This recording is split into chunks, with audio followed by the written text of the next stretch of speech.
ഒരുങ്ങി സുന്ദരിയായിട്ട് എവിടേക്ക് പോവാ? അതെന്തിനാ നീ അറിയുന്ന?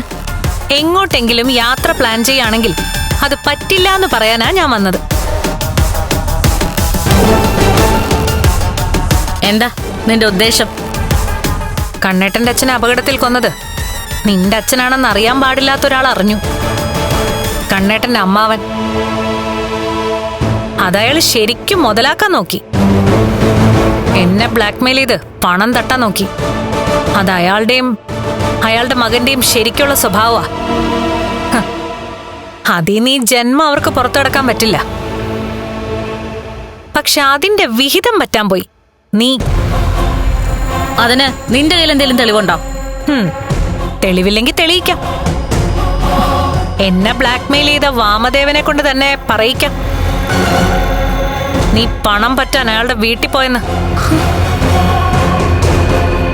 ഇപ്പോഴും ഇതൊന്നും ഇവിടെ രണ്ടുപേരും അറിഞ്ഞിട്ടില്ല. അതുപോലെ മഞ്ജുനും അറിയില്ല സത്യങ്ങൾ. അവരുടെ അച്ഛനെയാ നിന്റെ അച്ഛൻ കൊന്നിരിക്കുന്നത്.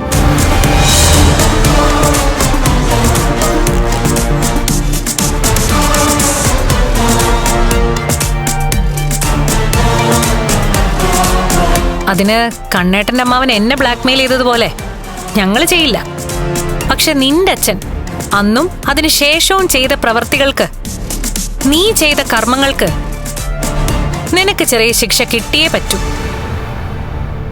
പറയുന്നത് നീ അനുസരിക്കാൻ തയ്യാറായില്ലെങ്കിൽ ഈ നിമിഷം ഞാൻ ഉണ്ണിയോട് പറയും,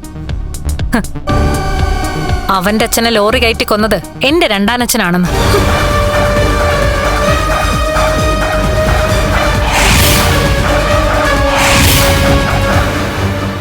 മര്യാദയ്ക്ക് ഞാൻ പറയുന്നത് നീ ഇനി അനുസരിക്കണം. എപ്പോഴെങ്കിലും എതിർക്കാനോ മറുത്തൊരക്ഷരം പറയാനോ ശ്രമിച്ചാ നിനക്കറിയാലോ, പഴയ ലക്ഷ്മിയല്ല ഞാനിപ്പോ. ആ അപകടത്തിന് സാക്ഷിയായവളാ ഞാൻ. അതുകൊണ്ട് ഏത് കോടതിയിൽ പോയാലും നിന്റെ അച്ഛനെതിരെ ഞാൻ മൊഴി കൊടുത്തിരിക്കും.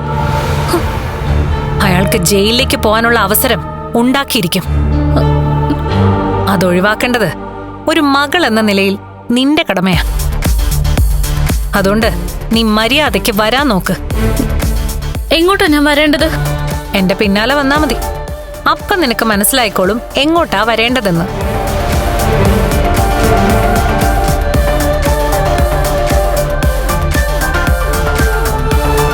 നിന്നെ ഇനി ഈ വീട്ടിലെ നല്ലൊരു മരുമോളാക്കാനാ, ഭാര്യയാക്കാനാ എന്റെ ശ്രമം. നിന്റെ അച്ഛന് കഴിയാത്തത് ഇനി എനിക്ക് കഴിയുമെന്ന് ഞാനൊന്ന് നോക്കട്ടെ. വാടി ഇങ്ങോട്ട്.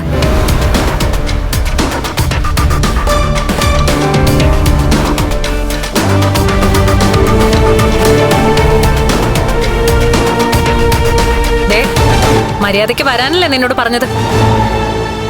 അതോ ഉണ്ണിയോടും അവന്റെ അമ്മയോടും നടന്നൊക്കെ പറയണോ?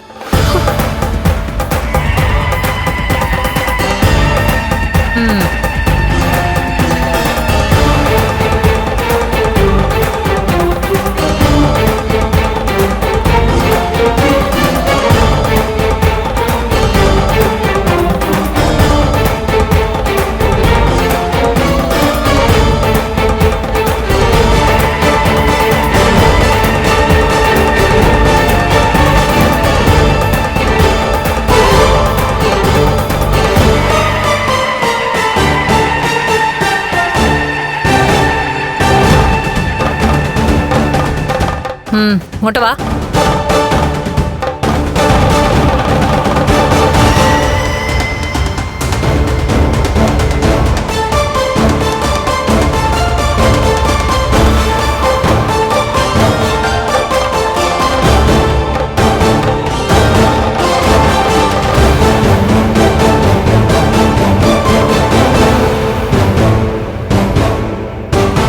നമ്മളെന്തിനാ ഇങ്ങോട്ട് വന്ന്? ആരെങ്കിലും എന്തെങ്കിലും ഉണ്ടാക്കി വെക്കുമ്പോ നീ ഡൈനിങ് ടേബിളിന് മുന്നിൽ വന്നിരിക്കും. എന്താ വിളമ്പി വെക്കുന്നതെന്ന് വെച്ചാ നീ നന്നായിട്ട് കഴിക്കും. അല്ലാതെ നീ ഇവിടുത്തെ അടുക്കള കണ്ടിട്ടുണ്ടോ? ഇവിടെ എന്താ നടക്കുന്നതെന്ന് നീ നോക്കിയിട്ടുണ്ടോ? അറിഞ്ഞിട്ടുണ്ടോ? എനിക്കതറിയേണ്ട ആവശ്യമില്ലല്ലോ. ആരാ പറഞ്ഞ ആവശ്യമില്ലാന്ന്? ഇനി നീ അറിയണോ അടുക്കളയെ?